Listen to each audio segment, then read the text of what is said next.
Nous entrons dans le domicile du couple Laba dans la commune de Yopougon, à Abidjan. Cette famille de 4 enfants utilise la technologie solaire.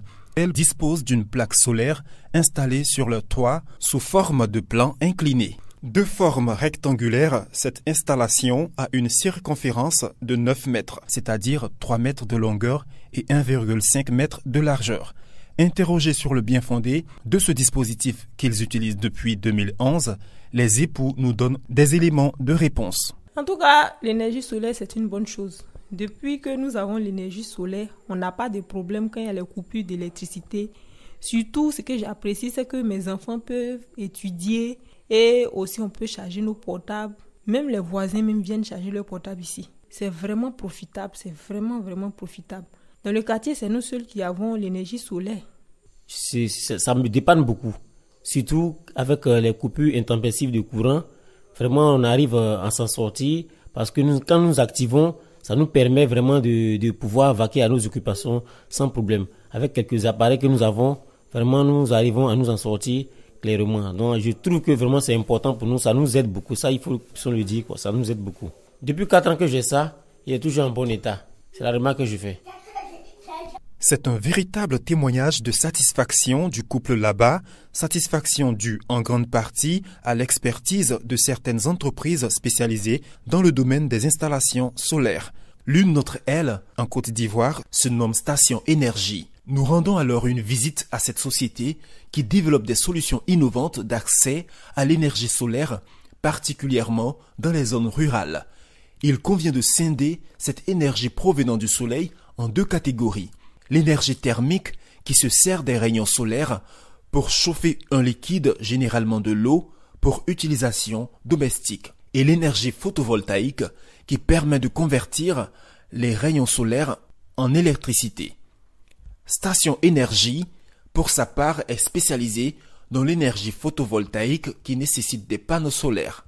Alexandre Castel, le directeur général de Station Énergie, nous présente les pièces qui forment un panneau solaire tout en donnant leur rôle dans la transmission de l'énergie reçue du soleil vers les sources internes d'énergie chez les ménages. Il y a 3 principaux éléments. Le premier, donc, c'est le panneau solaire. Le panneau solaire qui est en silicium. Donc la silice, c'est du sable. Donc on rajoute des métaux rares à l'intérieur et ça permet de créer le silicium. Le silicium a la particularité de transformer l'énergie du soleil, donc principalement les photons, en électricité. On a de l'énergie continue qui sort des panneaux solaires. On la stocke dans des batteries. Donc on utilise des batteries qui ressemblent à des batteries de voiture mais qui ne sont pas des batteries de voiture, et c'est très important de le dire parce que on voit souvent en brousse justement dans des installations solaires de mauvaise qualité des batteries de voiture utilisées. Il faut surtout pas utiliser ce type de batterie. Et enfin, on a ce qu'on appelle un onduleur qui permet de transformer l'énergie des batteries en électricité 220 volts pour pouvoir brancher ces appareils. Si la cible première de ces services est la population rurale, cela n'empêche pas les citadins de recourir à l'installation des panneaux solaires, même si on ne peut pas parler encore d'une tendance. On est alors amené à s'interroger sur les avantages de l'énergie solaire. À ce sujet, M. Alexandre Castel éclaire notre lanterne. Le premier avantage, c'est le fait de pouvoir avoir de l'électricité dans des zones où il n'y a pas le réseau électrique.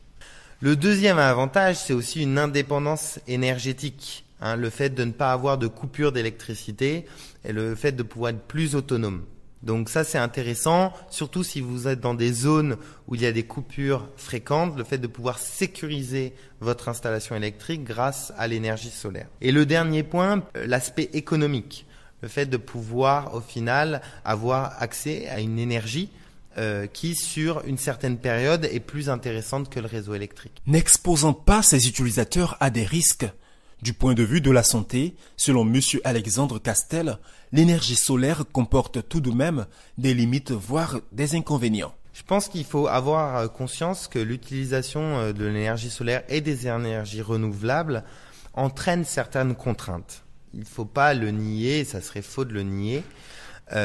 Parce que on utilise le soleil. Le soleil, il est présent uniquement du matin jusqu'au soir. Et parfois, il y a des nuages. Parfois, il y a des saisons où il y a moins de soleil que d'autres. Tout ça oblige à stocker l'énergie, donc utiliser des batteries, et à aussi avoir une consommation de la part de l'utilisateur plus raisonnée. Elle est non polluante. Après, il faut remettre les choses dans leur contexte. Créer un panneau solaire a un impact sur l'environnement, donc il faut quand même le comparer. Mais c'est vrai qu'elle n'émet pas, on va dire au jour le jour, des émissions de CO2. Et de plus, les panneaux ont des durées de vie aujourd'hui de l'ordre de 20-25 ans, ce qui est quand même très intéressant. Il est bon de rappeler que l'énergie solaire est dite énergie renouvelable du fait qu'elle provient d'une source inépuisable, à savoir le soleil. Un autre aspect du sujet n'est pas à occulter, il s'agit du coût de l'énergie solaire. Une comparaison se fait tout de suite. L'énergie solaire coûte-t-elle plus cher que l'énergie électrique fournie par la compagnie ivoirienne d'électricité, CIE? Je pense que l'énergie solaire, c'est sûr que quand on le compare au réseau électrique de la CIE, en Côte d'Ivoire, les gens se plaignent que l'énergie est chère, mais c'est faux. On est à peine à 80 francs CFA le kilowattheure hors taxe. On est à quasiment 120 francs hors taxe au Sénégal. Donc il faut avoir conscience qu'en Côte d'Ivoire, l'énergie est peu chère. Et que donc l'énergie solaire, comparativement au réseau, est assez chère. Si on prend le cas des groupes électrogènes, donc en milieu rural principalement où ils sont utilisés, l'énergie solaire, c'est intéressant à partir d'une utilisation de l'ordre de 3 à 4 ans. Au bout de 3 à 4 ans, comparé à un groupe électrogène, vous faites quand même des économies avec de l'énergie solaire. Et il faut comprendre aussi que quand vous payez une installation solaire, c'est comme si vous achetiez votre groupe électrogène et une réserve d'essence pour les 10 prochaines années. C'est-à-dire que vous allez payer 3 millions ou 4 millions une installation solaire alors que vous allez payer un groupe électrogène peut-être 200, 500 000 francs. Mais combien d'essence vous allez mettre tous les ans, tous les mois pendant les 5 à 10 prochaines années? C'est ça qu'il faut comparer pour pouvoir comparer les deux types d'énergie. Et là, vous verrez que rapidement l'énergie solaire est plus intéressante. L'un des aspects les plus ressentis du réchauffement climatique sur la planète, c'est l'augmentation de la chaleur produite par le soleil. Ce fait semble a priori négatif. Mais nous savons aussi que l'énergie solaire utilisée par les ménages est fonction de la densité de la chaleur produite par le soleil.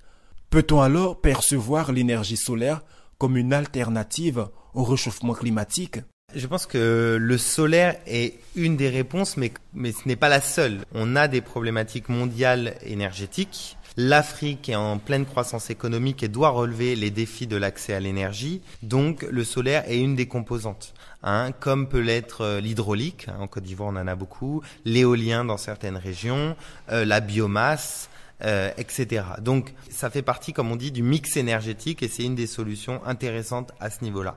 Ça, c'est clair qu'on a besoin de ces solutions et je pense que c'est une des opportunités que le continent africain a à prendre. Le réchauffement climatique est au centre de la COP 21. Selon Alexandre Castel, la question des panneaux solaires soulève des enjeux de taille au cours de ces assises. Un des enjeux de la COP, c'est le financement. Nous, on en a parlé, on dit que l'énergie solaire est parfois chère et que le financement est la clé dans ce business et dans le développement des énergies renouvelables. Donc, il y a un double enjeu. Il y a l'enjeu national, international, où il faudra suivre les décisions qui vont être prises et on espère tous que les pays africains vont taper du poing sur la table pour la constitution du fonds vert et que le fonds vert soit vraiment quelque chose de concret qui puisse impacter les projets sur le continent et donc favoriser le développement des énergies renouvelables.